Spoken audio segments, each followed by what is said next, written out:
The digital broadcast के जो digital platforms हैं उसमें वीज़ा इमिग्रेशन के हवाले से, उसकी मालूमात के हवाले से एक नई सीरीज़ शुरू की गई है। तो अगर आप पाकिस्तान से बाहर किसी भी मुल्क में सेटल होना चाहते हैं, काम के लिए वहाँ जाना चाहते हैं या विज़िट के लिए जाना चाहते हैं, तो इस हवाले से तमाम जो मुसद्दिक़ा मालूमात हैं, ऑथेंटिक मालूमात हैं, वो आपको द डिजिटल ब्रॉडकास्ट के प्लेटफॉर्म्स पे प्रोवाइड की जाएंगी। तो काइंडली आप इस सीरीज़ को ज्वाइन कर सकते हैं। पाकिस्तान से बहुत सारे लोग हैं ऐसे जो कनाडा गए हैं और जाते हैं। बात यह है कि अगर आपका मकसद ये है कि क्या कनाडा जाके सेटल हो जाएं, तो बिल्कुल ऐसा पॉसिबल है। इसके पाथवेज़ क्या हैं, चाहे वो पढ़े लिखे लोग हों, चाहे वो कारोबारी हों, चाहे वो मुलाजमत पेशा हों या स्टूडेंट हों, नौजवान हों, कम पढ़े लिखे हों, हुनरमंद हों, गैर हुनरमंद हों, तमाम लोगों के लिए मैं आपके इस सवाल का जवाब देता हूँ। ये तमाम लोग ऐसे हैं जा सकते हैं, लेकिन उसके लिए क्या करना पड़ेगा वो चीज़ें मैं वन बाय वन आपको नोट कराता हूँ। सबसे पहले तो एक वो कैटेगरी है जो डॉक्टर्स हैं, वकील हैं, इंजीनियर्स हैं, इन तमाम लोगों के लिए कनाडा की इमिग्रेशन है। उस इमिग्रेशन के कई प्रोग्राम्स हैं। उन प्रोग्राम्स के लिए आपको तैयारी करनी पड़ती है, आपको एलिजिबल होना पड़ता है। उसके लिए कम से कम मास्टर्स लेवल की आपके पास डिग्री होनी चाहिए। मैं इमिग्रेशन प्रोग्राम्स की बात कर रहा हूँ, और ये वो इमिग्रेशन प्रोग्राम्स हैं कि जो लोग जिनका प्रोफाइल थोड़ा अच्छा है, डॉक्टर्स हैं, इंजीनियर्स हैं, सहाफ़ी हैं, इस तरह और बहुत सारे लोग, वो लोग इमिग्रेशन लेते हैं। इमिग्रेशन का प्रोसेस तकरीबन 2 से ढाई साल का प्रोसेस है। उसमें आपको इंग्लिश लैंग्वेज के कुछ कोर्सेज़ हैं, जो जिस प्रोग्राम में आप अप्लाई करेंगे उसके मुताबिक आपको वो कोर्स करना पड़ता है और वो स्कोर आपका होना चाहिए।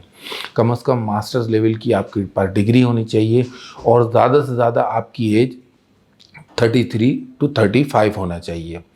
बाज़ इमिग्रेशन के प्रोग्राम ऐसे हैं कि जिसमें इससे ज़्यादा एज यानी 50 साल तक की एज के लोग भी अप्लाई कर सकते हैं। तो ये डिपेंड करता है कि आप किस प्रोग्राम के थ्रू अप्लाई कर रहे हैं। तो कनाडा का जो इमिग्रेशन प्रोग्राम्स हैं उसकी तमाम मालूमात जो ऑफिशियल कनाडा की इमिग्रेशन की वेबसाइट है उस पे दी गई है। हर प्रोग्राम की अपनी अपनी एक रिक्वायरमेंट है। आपने जो भी आपका प्रोफाइल है आप खुद जाके चेक कर सकते हैं। एक एक प्रोग्राम जो है उनकी स्पेसिफिक रिक्वायरमेंट दी हुई है। अप्लाई करने का तरीका क्या है, बड़ी डिटेल से हर चीज़ मौजूद है। आप वो देख सकते हैं, उसको पढ़ सकते हैं। अदरवाइज़ यूट्यूब पर बहुत ज़्यादा तो नहीं, लेकिन कुछ ऐसे लोग हैं कि जिनकी आपको इस हवाले से बहुत डिटेल्स वीडियोस मिल जाएंगी। मिसाल के तौर पे सस्कैचुअन एक प्रोविंस है कनाडा का। अगर आपने सस्कैचुअन मूव होना है, इमिग्रेशन लेनी है, फैमिली के साथ आपने मूव करना है, तो उसका एक बहुत मशहूर प्रोग्राम है SINP, Saskatchewan immigration nominee program. उसमें आपने कैसे अप्लाई करना है, उसके लिए रिक्वायरमेंट क्या है, ये तमाम चीज़ें उस प्रोविंस की वेबसाइट पे दी गई हैं। तमाम स्टेप्स बताए गए हैं। अगर वो पढ़ने के बाद आपको फिर भी कोई अभाम हो तो आप ऐसी वीडियोस SINP की देख सकते हैं। ये तो हुआ उन लोगों के लिए कि जो लोग फैमिली के साथ कनाडा जाना चाहते हैं और इमिग्रेशन लेना चाहते हैं। इमिग्रेशन में क्या होता है कि जब आपका इमिग्रेशन का प्रोसेस मुकम्मल हो जाता है, उसके बाद वो सूबा या कनाडा की जो फेडरल गवर्नमेंट है वो आपको कनाडा इनवाइट करती है। आपको इमिग्रेशन मुकम्मल होने के बाद एक लेटर मिलता है। उस लेटर की बेस पे आप वीज़ा अप्लाई करते हैं, आपको एक टेम्परेरी वीज़ा मिलता है। उसके बाद फिर आप कनाडा जाते हैं। कनाडा जाने के बाद आपका बाकी का जो इमिग्रेशन का प्रोसेस है वो मुकम्मल होता है और फिर आपको सबसे पहले वहाँ पे रेजिडेंस मिलती है। पहले आपको टेम्परेरी रेजिडेंस मिलती है, उसके बाद आपको परमानेंट रेजिडेंस मिलती है। फिर जब ये मरहला मुकम्मल हो जाए तो उसके बाद फिर आपको कनाडा की सिटीज़नशिप मिलती है। ये तो हो गया एक तरीका। इसके अलावा अब बहुत सारे ऐसे नौजवान हैं जो स्टूडेंट्स हैं या आम जो नौजवान हैं, उनके लिए रास्ता है वो स्टडी वीज़ा पे कनाडा जा सकते हैं, जिस तरह वो दूसरे मुल्कों में जाते हैं। अब वो कैटेगरी है जो लोग स्किल्ड हैं, जिनकी तालीम बहुत ज़्यादा नहीं है, दरमियानी तालीम है, वो क्या करें? तो देखें, उसके लिए कनाडा के कई, अगर इमिग्रेशन की बात करें तो स्किल्ड वर्कर प्रोग्राम है। आप उसमें अप्लाई कर सकते हैं। उसमें आपको कोई डिग्री तो नहीं चाहिए, लेकिन जो आपकी स्किल है उससे रिलेटेड आपने कोई डिप्लोमा या सर्टिफिकेट आपने किया हुआ हो, तब आप इमिग्रेशन के लिए अप्लाई कर सकते हैं। अच्छा, इमिग्रेशन का प्रोसेस थोड़ा लंबा होता है, तो बहुत सारे लोग ये चाहते हैं कि वो कहते हैं कि कोई शॉर्टकट हमें रास्ता बताएं, हम क्या करें।